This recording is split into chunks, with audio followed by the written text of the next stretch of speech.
నామమునకు మహిమ కలుగునుగాక. ప్రభువునందు ప్రియమైన సహోదరి సహోదరులకు దేవుని నామమున స్తోత్రములు చెల్లించుకొనుచున్నాను.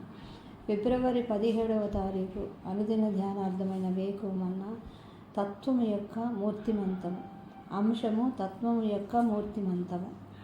క్రీస్తు తండ్రి మహిమ యొక్క తేజస్సును ఆయన తత్వము యొక్క మూర్తిమంతమునయ్యుండి అని హెబ్రీ పత్రిక 1వ అధ్యాయం 3-4 వచనంలో రాయబడిన రీతిగా క్రీస్తు తండ్రి యొక్క మూర్తిమంతమునయ్యుండెను. అనగా క్రీస్తు స్వరూపమునందు లేక పోలికలో తండ్రిని పోలి ఉన్నాడు అని కాదు, కానీ తన యొక్క స్వభావములో తండ్రిని పోలినవాడై ఉన్నాడని దీని అర్థము.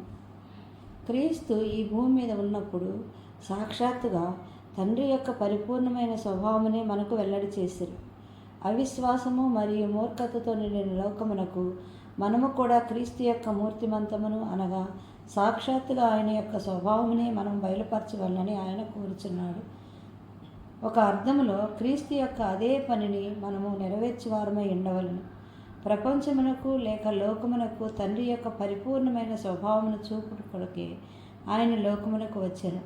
అదే విధముగా క్రీస్తు యొక్క అదే స్వభావమును లోకమునకు చూపవలనని లేక బయలుపరచవలనని ఆయన మనలను ఈ భూమి మీద ఉంచి ఉన్నాడు.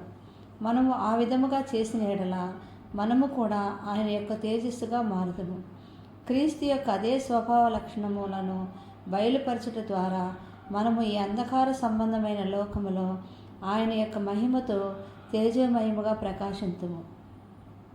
ప్రభువా, తండ్రిని మాకు చూపించమని ఫిలిప్పు యేసును అడిగిన విధముగా ఈ లోకములో అనేకులు దేవుని జ్ఞానమును సంపాదించుకొనుటకు అక్కడక్కడ తిరుగులాడుచూ ప్రయాసపడుచున్నారు.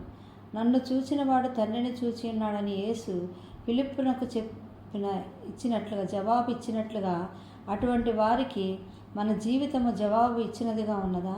మన చుట్టూ ఉన్న వారికి అటువంటి క్రీస్తు పోలికలు మనం బయలుపరుచున్నామా? మనలో మనమే గ్రహించుకొని మన జీవితంలో ముందుకు కొనసాగిపోదుముగాక. దేవుని నామమునకు స్తోత్రములు కలుగునుగాక.